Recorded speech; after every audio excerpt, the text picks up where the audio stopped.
à 6 mois, à 7 mois des élections locales. Je crois que si on s'était limité, moi au début je me pensais que c'est uniquement la question de Keur Massar, mais aujourd'hui vous allez à Sangalkam, vous allez le maire de Guédiawaye, comme c'est le petit frère du président, maa ngi koy dégg mu ngi ci wax, maa ngi dégg sax mon grand frère Malal Talla, il me dit marché bu bees mu ngi bokk Nimzatt. Je leur dis tout simplement, ñun le territoire de Pikine qui nous appartient, centimètre carré du ci bouger parce que waa Palestine ak waa Israël boo gisee ñuy guerre question de souffle et de souveraineté. Et nous, ce qu'on fait dañ koy garder. Beneen bi nee na on va aller vers des élections locales. Aujourd'hui, un territoire, une collectivité, dafa am gouvernance territoriale. On n'a pas besoin de maire, on a besoin de managers territoriaux. Parce que tey mënuñu am yenn compétences yi, mënuñu am yenn charges yi, te duñu am benn capacité de mobilisation de toutes les ressources, de toutes les énergies. Un territoire, ça se vend. Un territoire da ngay xool yan potentialité ñoo si nekk, yan levier nga mën a activer. Parce que tey Keur Massar dina am avantage bu fekkee sédiment fa la nekk. Si wàllu code des collectivités locales su recette bi su dépassé 100 millions. Elle ne revient plus à la commune. C'est la ville qui va prendre sur des 300 millions. Mais tey su fekkee ni Keur Massar ni mu nekkee am na une zone industrielle am na ay infrastructures yu fa nekk ça va revenir au Massarois. Mais tout ce qu'on demande mooy régler ay problèmes structurels. Faut pas que ñu def Keur Massar département pour régler des questions politiques. Nañ ko def pour régler la question des gens qui habitent à Keur Massar. Inondation yi am bii passé mobiliser àdduna ñëpp xëlli seen bët nga gis ñii nekk am jafe-jafe ci dëkkuwaay des pères de famille yoo xam ne ci ndox mi lañ nekk. ndox wu daaweeg bu daawaati géej bi ñëw fi ñu déclenché plan Orsec. li luñ bëgg mooy déwén buy nawet di taw. ndox bañ faa am te loolu yaakaar naa bu dee nag changer tour rek def département de Keur Massar loolu taxuñoo jóg li ñu tax a jóg mooy ñu régler question ak problème waa Keur Massar. parce que en réglant ces questions vous réglez la question des Pikinois. alors dafa am benn affaire bu mu soulever muy une gestion participative parce que certes président de la République wala État du Sénégal moom moo am yenn prérogatives yi mais tey est-ce que warul woon nekk une gestion participative pour éviter yenn situation comme yi am Sangalkam ñi di xeex ñi di génn naan bugguñu ko est-ce qu'il ne fallait pas écouter le peuple pour éviter. voilà boo déggee sànq bi may wax lu mel noonu wax naa ko ci samay développement mais pour wax Cheikh Omar rek bul def dara rek yaakaar ne yow ñëpp comme yow lañ mel noonu la ñuy def xam nga yéen a def découpage politique bu bon bàyyil ma terminer xam nga sànq dama la déglu dama bëgg nga déglu ma rek ma toj ba yegg si découpage bi ma xamal la ne ñaari découpage duñ benn bàyyi ma yeggal ni non du ma la bàyyi nga je suis désolé aw benn responsable sur découpage li may wax man loolu laa gëm non yéen PDS yéen a defoon découpage dama bëgg bàyyi ma eggali loolu dinaa ko wax nekkuma PDS non dama bëgg mu leer bokkuñu camp damay wax découpage bu njëkk bi na mu demee boobu du ma la bàyyi nga avancer je suis désolé j'ai beaucoup de respect pour yow pendant 6 ans sekk nañ ci conseil ville. xam nga ban taxawaay laa am ci département de Pikine lan laay défendre. dama ne. merci. léegi est-ce que ma bëgg a bàyyi ma ñëw acte 3 bi ñu koy def. acte 3 bi ñu koy def c'était pour régler le compte de Khalifa Sall parce que le régime en place avait du mal à gagner le département de Dakar man li ma gëm laa wax Senghor. Abdou Diouf ak Ablaye Wade ak keneen a ci. léegi dama bëgg nga déglu ma ne la ñi fi def découpage yëpp découpage politique la te bii tam ci la bokk. waaw léegi da nga may déglu ma wax. loolu la mais nag bu ma jëloo responsabilité. waaw découpage politique. waaw mais il faut nga dégloo Cheikh Omar pour wax bi neex tamit aussi yow wax nga sa xalaat d'accord naa ko mais il faut nga bàyyi ma man ma wax sama xalaat. nit ñi ñu ngi ñuy déglu nit ñi dañu bëgg a dégg ñëpp ñu wax. voilà ndax da nga wax découpage politique cité Omar Gueye cité ba ñuy def découpage bi ma ne la découpage boobu ñu defoon boobu moo nekkoon découpage politique. ndax man zone boobu laa dëkk mënuma d'accord nga ñëw tey boo ñëwee Almadies 2 nga ne mi ngi bokk Mbambilor. mais est-ce que dégg nga ma. est-ce que waaw mais Cheikh Omar bàyyi ma développé man waxuma ak yow léegi. dama bëgg a wax ak nit ñi seetaan ñu déglu ñu. pour yeneen zone yoo xam ne concerné wu leen ñu bëgg ko see boole. mais man damay wax ci découpage bu njëkk bi. ba yegsi si découpage bi xam nga da nga ne découpage politique. dama la bëgg a wan découpage politique nu muy mel. ak découpage bu nekkul découpage politique. il faut ñu dégloonte parce que sénégalais yi dañuy déglu pour xam bu ñu dégloonte rek dina leer dama ne découpage bu njëkk bi découpage purement politique la ndax dama dëkk ci zone bi nekk fa xale màggee fa xam dëkk bi nu mu tëddee Almadies da ngay ñëw mu bokk Mbambilor nga génn Almadies dugg biir Sangalkam génn Sangalkam egg Mbambilor mais loolu kon ban façon découpage la. mais monsieur loolu. beneen bi si des léegi nag loolu. mais ma yeggali nee na Aïssa il faut ngeen déglu ma. parce que question bi nga may laaj pour ma egg si dafay am fu ma commencé ba egg ci pour nit ñi mën a xam. mais du ma tëb rek dugg foofu. tey jii loolu moo tax bi ñu waxee ne dañuy def département de Keur Massar ne dañuy corriger incohérence yooyu ñun ñëpp dañ cee d'accord mais dama ne loolu wax naa ko sànq sama biir wax dafa waroon am toog waxtaan avant ñuy def projet bi ndax ñun dañoo dëkk ci dëkk bi xam dëkk bi xam fooy jaar pour dem fee ak dem fële su boobaa suñ ko waxtaanee ñun dinañ def ay proposition yoo xam ne suñu génnewee découpage bi dina am coow ndax ñëpp mënuñu d'accord à 100% kenn mënu ko am mais danañ gis ne lii la majorité d'accord nañ ci tey par exemple dama lay wax ne département bi dañu découper ne département de Kër Massar dugal ci Yeumbeul Nord Yeumbeul Sud dugal ci Malika dugal ci Jaxaay da ngay xalaat ne. ça c'est le projet. mais da ngay déglu Talla. loolu lan moo koy indi jëlal l'exemple de Pikine laa lay jox Pikine Dakar la bokkoon. mais bi Pikine demee ba mu màgg comme ni Kër Massar def tey dañoo def commune de Pikine Est commune de Pikine Ouest commune de Pikine Nord xëcc ay Yeumbeul Thiaroye Mbao Kër Massar dugal ci def département. c'est exactement ce qui s'est passé actuellement. grand attention. Kër Massar dafa màgg 1952. Kër Massar dafa màgg tey ñu jël Kër Massar def ko département xëcc Yeumbeul Sud. xëcc Yeumbeul Nord xëcc Malika xëcc Jaxaay dugal ci biir tey lan la nit ñi di coow. nit ñi li ñuy coow. mooy incohérence yi ñu yaakaaroon ne ñoom su département bi ñëwee dinañ ko corriger wuñ ko yooyu tey moo indi problème la nit ñi di coow. d'accord loolu suñ ko corriger. dama lay wax ne découpage day baax découpage mënul nekk découpage politique xamul tax communes yooyu yëpp ñu découper mais c'est des communes de l'APR. mais APR a fa gagné APR moo fa nekk maire ya fa nekk yëpp ay APR lañ muy man muy Ndiagne Diop muy Papis Diop ñun ñëpp ay APR lañ. vous parlez du cas particulier de Kër Massar. Moi je parle du point de vue général. mais général laa lay wax man tamit. ma dama ne la général. aujourd'hui point de vue général le débat ne se pose pas uniquement sur Kër Massar. bu dee nii la ñuy defee xam nga man mën naa booy wax ma dagg la. may ma s'il vous plaît may ma Cheikh Omar il faudrait également que ñu déglu voilà. Parce que si on ne s'écoute pas, le débat va aller dans tous les sens et on risque de ne pas se comprendre. Non, il a mal interprété ce que j'ai dit. Donc, quoi interpeller? Non. Je ne parle pas uniquement du cas particulier de Kër Massar, mais de manière générale. Aujourd'hui, yeneen zone la ñu wax loolu laa wax. Je veux repréciser ma pensée. xam nga Cheikh Omar. oui soo dégluwul débat bi du neex man waxuma ak yow. moi je parle aux Sénégalais. question la ñu posé. ok may tontu di argumenter li may wax dama wax ne. département de Kër Massar boobu Yeumbeul. am na ñuy kaas ne département bi warul tudd département de Kër Massar département des Niayes la ñu war a wax. am na ñuy wax ne département de la grande banlieue kenn ku nekk ak la métti ci projet bi ñu génnee. am na ñuy jóg di marche lan moo tax ñu marche la nga xam ne moo leen naqari ci biir projet bi ñu gis ne loolu dañ ko war a corriger wuñ ko ñu génn di marche am na conseil municipal yoo xam ne dañoo réunir voté non. am ñoo xam ne voté wuñ noo ñoom gisee wuñ ne dañu war a voté non parce que ñun les Niayes télévision laay waxee ñun yàgg nañu kaas ne ñun gisuñu suñ bopp ci Pikine. d'accord ñun dañoo war a génn ci Pikine.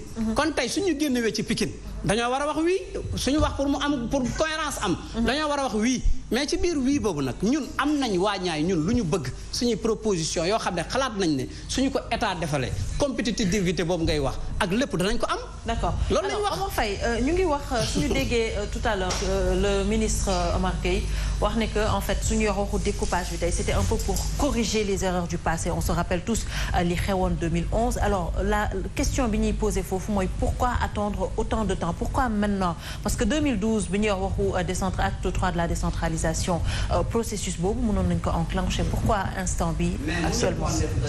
c'est-à-dire nee na.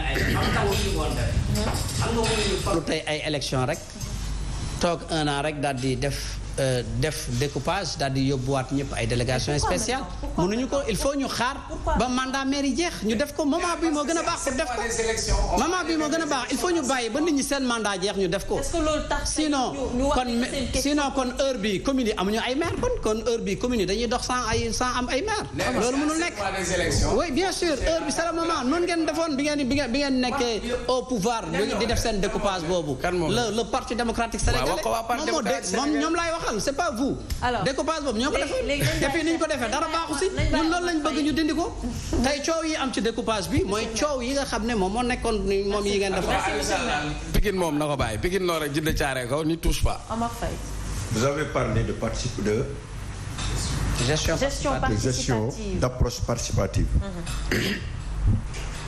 D'abord sur ce problème sur ce découpage il n'y a pas eu de concertation. amul. Toutes toutes les décisions ont été prises d'une manière unilatérale, sans concertation avec les principaux acteurs. C'est un problème.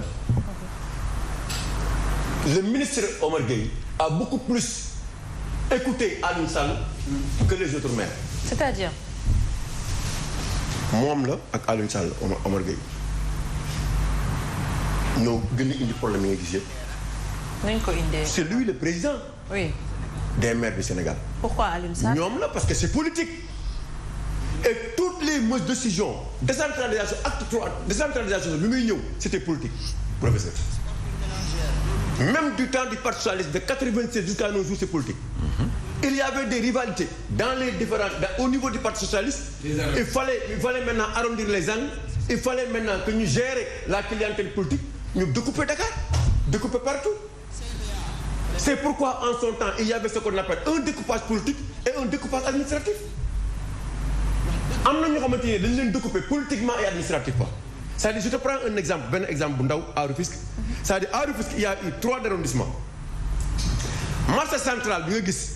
Cheikh Pamata marché central xam nga fa la bokk mi ngi bokk ci këru suuf te këru suuf arrondissement ouest la bokk bi Alioune Mar jiite mais administrativement si bu Albé la bokk. loolu mooy lan. c'est-à-dire xaalis bi jógee foofu ci Albé la jëm mais moom mi ngi bokk ci ouest est-ce que loolu découpage la. am fa corriger. xam nga ça c'est des choses à corriger. Omar Gueye n'est pas au courant de ça. marché poisson Pikine la ne. mais léegi waa primature lañ koy jox. mais c'est-à-dire moo tax il y a un problème. politique la ak administratif ba pare da ngay jël au temps du parti socialiste ñu jël quelqu'un qui habite au nord yóbbu ko ouest mu géré ko ku habité ouest ñu yóbbu ko est pour ñu bañ a xuloo mais ñoom ñëpp ñoo bokk même parti politique. C'était comme ça que ça s'est passé à Dakar et partout. mooy décentralisation bi ñu amoon. moo tax amul ci kenn ku def découpage te lanu ko ci politique amul. daluñu ko ci développement local amul. dëgg neex yàlla de. amul ci développement local ñu ngi jéem a xool nan la ñuy maintenir seen électorat nan la ñu mën a taxawee être puissant. c'est ce qu'ils cherchent. mais est-ce que découpage. dafa toujours déterminant par rapport à. non c'est-à-dire dafa amul découpage. c'est ça qu'il faut comprendre. est-ce que c'est déterminant tey jii. mais déterminant comment. Non, ça veut dire ce que je voudrais comprendre, c'est-à-dire en faisant un découpage, c'est-à-dire en quoi ce découpage territorial aura un impact sur l'électoral du président de la République ou de sa mère. La cartographie électorale parce que quand on prend par exemple Balma Omar Faye tey bu ñu defee découpage yow gox bi nga dëkkoon doon fa voté dindi nañ ko boole nañ ko ci beneen gox ça pose problème c'est-à-dire par exemple sur l'affaire Sangalkam auparavant dafa am quartier yoo xam par exemple moo gën a ngand soo gañee quartier boobu mu leer na da nga koy am soo ko déranger nga dindi ko mais da ngay mën a contrôler foofu parce que ñii dañu maîtriser cartographie électorale donc faut découper parce que léegi bàyyi ko mu yeggali. xaaral ma wax la foofu sax. tu enlèves Grand Yoff. xam nga Bambilor bi ngay dégg coow ñuy dégg entre Bambilor ak Sangalkam. kër comment dirais-je Kounoune. lébu gi Daaru Cubb foo Paadu ngay dégg noonu. xam nga Bambilor fi ñuy wax Kër Ndiaye Lo ak Kounoune yëpp foofu la bokkoon. c'est-à-dire que niw bi li ci baax la ñu teg ñëw xëpp ko Omar Gueye. mu bëgg a dolliwaat. pourquoi moom Omar Gueye bu fekkee ne rek ci cadre développement local rek la jiwu jublu woon pourquoi jëlul fi nga xamante ni mooy Kounoune di kër Mbay di kii lu mu ko di kër Ndiaye Lo ak cité enseignant ak yëpp boole ko def ko benn commune. ba pare Omar il est juge et parti. maire de Sangalkam ministre bi yore mbir mi. or boo jëlee fi nga xamante ni ne mooy Kounoune nga jël kër Ndiaye Lo c'est la zone la plus puissante électoralement. et c'est ça le problème même entre Omar Gueye ak Ngagne parce que man dama daan taxaw di superviser les meetings du pouvoir. mais nag foofu mënul nekk commune soo leen boolee ça sera une commune non viable. waaw non dama xam nga tamit aussi. pour defar viabilité mais dama nag boo xoolee viabilité. xam nga pour defar commune mais la communalisation. pour defar ko léegi cette communalisation intégrée. xam nga doo jël ay villages yoo xam ne amuñu sax benn marché bu leen mën a. mais yow yaa ngi doon fa la bëggoon ñëw. ba pare léegi yow nga bëgg a ñëw ne danga leen da nga koy def commune. c'est ça le problème. c'est ça l'acte 3 de la décentralisation bi ñu génne. non attends yaa ngi wax benn affaire mais boo demee Tëngéej. boo demee mairie ouest wala nga dem mairie nord amul benn infrastructure marchande équipement marchand amu fa. Il y a que des marchés Louga, des marchés de mardi. C'est pourquoi c'est ce qui a favorisé cette cantinisation dans les quartiers. waaw raison loolu laa lay wax moo tax ma lay wax ne ñu bañ ko defaat. waaw ma ne loolu moo tax waaw ma ne mais yéen corrigé wu leen. si on a corrigé déglul mais boo déglul il y a pas de correction il y a pas de correction. man maa la wax découpage bi. xam nga man dama dëkk dans la zone Omar. waaw dama ne nekk maire aussi. gis nga tey par exemple soo demee Kër Massar. côté est bi. Jaxaay dañuy wax commune de Parcelles Assainies Jaxaay Ñàkkurab mais boo xoolee Parcelles Assainies yi li commencé unité 9 ba ci suuf lépp si Kër Massar la bokk comme Parcelles Assainies Dakar yi rek ni unité 1 ba unité 6 bokkee ci Aïda Sow Diawara Guédiawaye unité 7 ba 25 bokk ci Moussa Sy ci côté bi loolu moo am foofu Kër Massar toujours day am problème recette agent yi dañuy daje muy am ay conflit aujourd'hui ci découpage bi dañu ne tous les Parcelles Assainies ñu ngi bokk ci Jaxaay xam nga tey aujourd'hui découpage bi réglé na conflit foofu ëllëg lépp lu bokk Parcelles Assainies dañuy xam ne bokkul Kër Massar dañuy xam ne ci commune bi la bokk te pourtant loolu ci kii bu découpage bu bees bi moo indi loolu. d'accord mais seulement non bàyyi ma eggali seulement dafa am lu des xam nga lan moo des mooy ñoom am na lu ñu corriger mais am na loo xam ne population bi bëgg nañ ñu corriger ko te corriger wuñ ko foofu nag la ñu soxla woon waxtaan la gestion participative xëy na suñ ko defoon su boobaa yooyu yëpp du am nit ñi danañ ko mën a soulever ndax ñoom mënuñu xam lépp foofu donte c'est des techniciens xam naa ne ñooy def découpage jël carte teg ko lal wax am na loo xam ne ay doléances la yoo xam ne population dañ koy wax xëy na loolu mënul ñàkk ci découpage te loolu kenn mënu ko def par exemple tey li waa Yëmbal wax de département bi warul tudd Kër Massar département de Yëmbal la war ndax Yëmbal moo gën a ancien Kër Massar ak yooyu non département boo gis il faut que mu porter benn nom fii amu fi benn département boo gis porté wul nom commune ba ñuy dagg moom la ñuy tuddee département bi loolu moo tax département de Pikine am département de Guédiawaye am et cetera et cetera donc kon loolu du loo xam ne mën nañ ko wax ci découpage bu nekk loo xam ne raison bu valable la pour ñu ne découpage bi baaxul mais quant à nag su dee ne dañoo corriger dara am lu ñu weneen duñ waroon corriger te corriger wuñ ko loolu dañ ko war a teg ci table bi ndax projet rek la mais yow correction bi mais alors corriger ko dama leen bàyyi sax sama temps nga wax lu bëri xam nga monsieur le maire cette communalisation intégrée yow xam nga ne ça a été un échec oui pourquoi un échec c'est pas un échec mais yow c'est pas un échec allez dans les communautés rurales qui sont à l'intérieur du Sénégal mais lay foofu du feneen lay foofu du Kër Massar rek bien xam nga yaa ngi wax sa mais loolu incohérence acte 3 bi non xam nga yaa ngi wax sa collectivité locale wax lu fi wax feneen mais dis-moi aujourd'hui fan nga taxaw tey gis un développement bu wóor nga xam ne kii acte 3 bi la Kër Massar à Kër Massar ou à Kër Massar man acte 3 bi aujourd'hui m'a permis de réaliser tey des infrastructures sur la coopération décentralisée yoo xam ne état defaluma ko tey soo demee à l'unité 12 tey def naa fa benn infrastructure boobu xam ne sur 1 milliard 800 millions avec des partenaires suuf laa joxe partenaire ñoo tabaxal ma ko télévision laa nekk te du benn boobu du ñaar am naa des partenaires saoudiens yoo xam ne doo demee Medina Gana Sarr nga gis fa poste de santé bi ñu ma defal foofu ak classe yi ma fa defal Medina Gana Sarr boobu dañu am problème mu ndox ak malgré ces investissements en fait Medina Gana Sarr am na ñoo xamante ni ñu ngi fa dëkk depuis 2012 je parle de la télévision ça c'est pas pour faire son bilan xam nga Pape Matar man li may wax dama ko xam Medina Gana Sarr waxuma ak yow de Pape Matar waxuma li nga wax Medina Gana Sarr bi